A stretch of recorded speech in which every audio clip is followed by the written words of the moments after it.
Halo teman-teman, kali ini Ute mau share tentang kegunaan BPJS Kesehatan terutama untuk melakukan prosedur operasi ya teman-teman.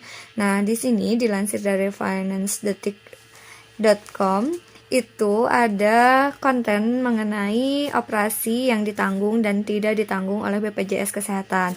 Nah, sebelumnya Ute sudah menggunakan BPJS Kesehatan untuk operasi kelopak mata Pak Haji ya teman-teman, dan itu benar-benar gratis di cover oleh BPJS Kesehatan.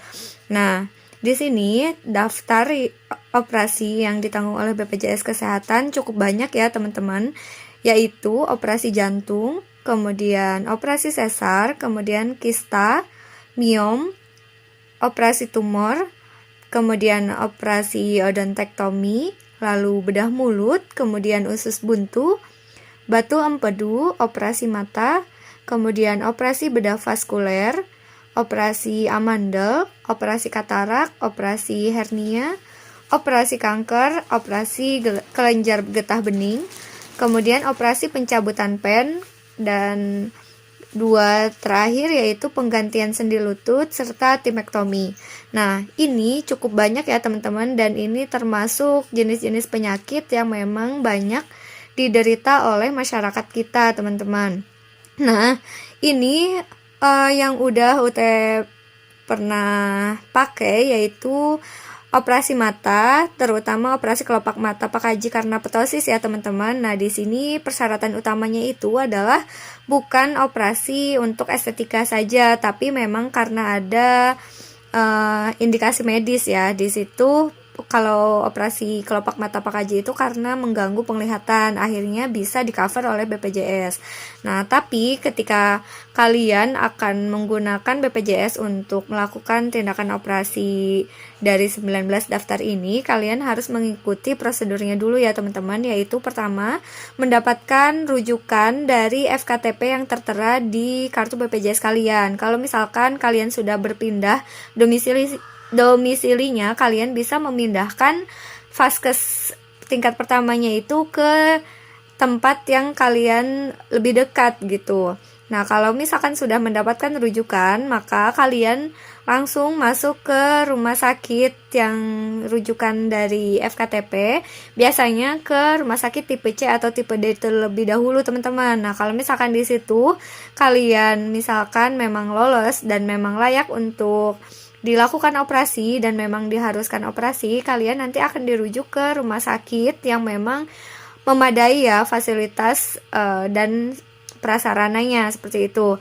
Nah, waktu dulu Ute juga melakukan kuret ya teman-teman, dan itu di cover oleh BPJS Kesehatan. Ute tidak tahu ya di sini apakah termasuk juga kalau misalkan kuret itu termasuk tindakan operasi. Yang pasti UT di cover oleh BPJS teman-teman.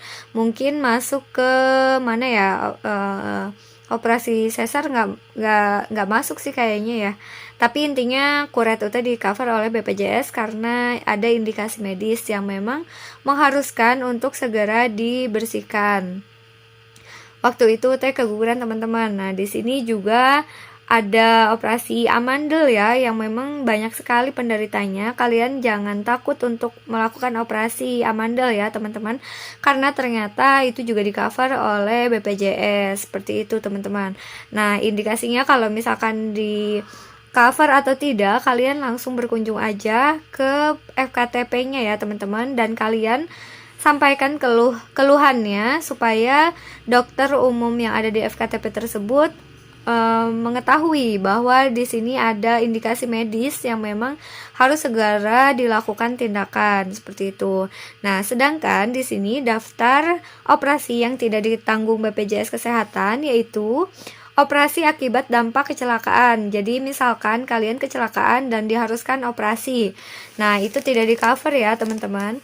Kemudian yang kedua, operasi kosmetika atau estetika. Nah, ini kasusnya hampir nyerempet dengan kasusnya Pak Haji ya teman-teman, yaitu kelopak mata, operasi kelopak mata. Jadi kelopak mata yang bisa dioperasi menggunakan BPJS itu kalau misalkan sudah mengganggu penglihatan ya teman-teman. Kalau misalkan ptosisnya itu masih ringan, biasanya tidak bisa di cover oleh BPJS. Nah, seperti itu. Jadi kalau misalkan kalian pengen operasi plastik untuk merubah hidung kalian menjadi lebih mancung, itu tidak bisa di cover oleh BPJS ya teman-teman. Nah, berikutnya yaitu operasi akibat melukai diri sendiri atau kecerobohan yang mengakibatkan luka. Misalkan kalian ada niat untuk bunuh diri dan ternyata tidak langsung wafat gitu. Nah, itu tidak bisa di cover oleh BPJS, teman-teman. Jadi, kalian pikir ulang kembali ya, jangan sampai ada pikiran ke sana seperti itu. Nah, kemudian misalkan kalian bercandaan sama teman, terus ternyata teman kalian itu kecelakaan karena kecerobohan bersama gitu. Nah, itu juga tidak bisa di cover ya, teman-teman. Jadi, kalau kalian bercandaan atau berteman itu harus baik-baik ya, jangan sampai mengakibatkan kecelakaan untuk orang lain. Lalu yang tidak ditanggung yaitu operasi di rumah sakit yang luar negeri. Meskipun kalian di luar negeri itu operasi kanker yang memang ditanggung BPJS, tapi kalau misalkan dilakukannya di luar negeri itu di luar jangkauan BPJS ya teman-teman. Jadi itu juga tidak di cover oleh BPJS Kesehatan. Nah, selanjutnya juga operasi yang tidak sesuai dengan prosedur BPJS. Jadi kalau misalkan kalian mau operasi jantung ya, tapi kalian tidak mempunyai rujukan dari FKTP pertama, kemudian rumah sakit tipe C atau tipe D, dan ujuk-ujuk langsung ke rumah sakit besar untuk minta dioperasi jantung tanpa mengikuti prosedurnya, maka itu tidak bisa di cover oleh BPJS Kesehatan. Jadi misalkan kalau kalian ingin operasinya itu di cover oleh BPJS, maka kalian lihat dulu daftar si jenis operasi yang ditanggung, kemudian kalian minta rujukan ya teman-teman, dan ikuti prosedur yang berlaku untuk mendapatkan layanan BPJS Kesehatan tersebut. Seperti itu, karena banyak sekali keuntungannya loh teman-teman. Nah, untuk kalian yang masih merasa BPJS Kesehatan membeda-bedakan pasien, sebenarnya sepengalaman UT itu tidak ada sama sekali ya teman-teman. Alhamdulillah UT disamakan juga dengan pasien yang bayar secara mandiri teman-teman. Jadi kalian jangan ragu kalau misalkan bisa menggunakan BPJS, kenapa tidak gitu, kenapa kalian harus membayar lagi, padahal kan kalian setiap bulannya itu membayar iuran seperti itu. Nah, terus untuk kalian yang menggunakan BPJS Kesehatan dari pemerintah, kalian juga tidak perlu khawatir karena layanan yang akan didapatkan akan sama saja ya teman-teman. Seperti itu. Nah,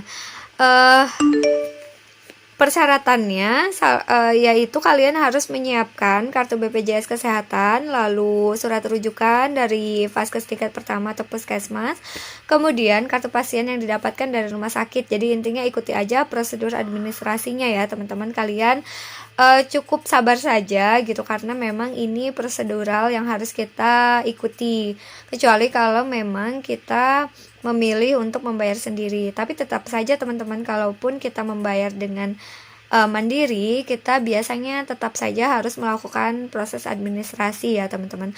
Tentunya yang melakukan proses administrasi itu adalah anggota keluarga dari si pasien gitu. Jadi pastikan kalau misalkan kalian mau operasi, kalian ajak saudara kalian untuk menemani kalian ya. Jadi yang pasti kalian siapkan fotokopi KTP, kemudian fotokopi rujukan pertama, fotokopi kartu BPJS-nya sendiri, seperti itu. Dan pastikan juga kartu BPJS-nya aktif dulu ya teman-teman. Untuk caranya, kalian bisa cek di konten UT yang berjudul cara mengetahui kartu BPJS aktif atau tidak ya teman-teman. Nah, segitu aja kali ya. Semoga video ini bermanfaat. Dan untuk kalian yang lagi sakit, yuk kita maksimalkan adanya kartu BPJS Kesehatan ini untuk berobat ya teman-teman. Kalian jangan takut dulu akan biayanya gitu, karena dengan adanya BPJS Kesehatan ini diharapkan membantu kita yang sedang dalam kesakitan ya teman-teman, supaya bisa ditangani oleh tim ahlinya supaya lebih cepat sembuhnya ya teman-teman. Semoga video ini bermanfaat. Kalau misalkan ada yang perlu ditanyakan, kalian tulis di kolom komentar. Nanti kalau misalkan Uta bisa menjawabnya, nanti akan Uta jelaskan dalam video terbaru di Keluarga Sakti ya. Terima kasih.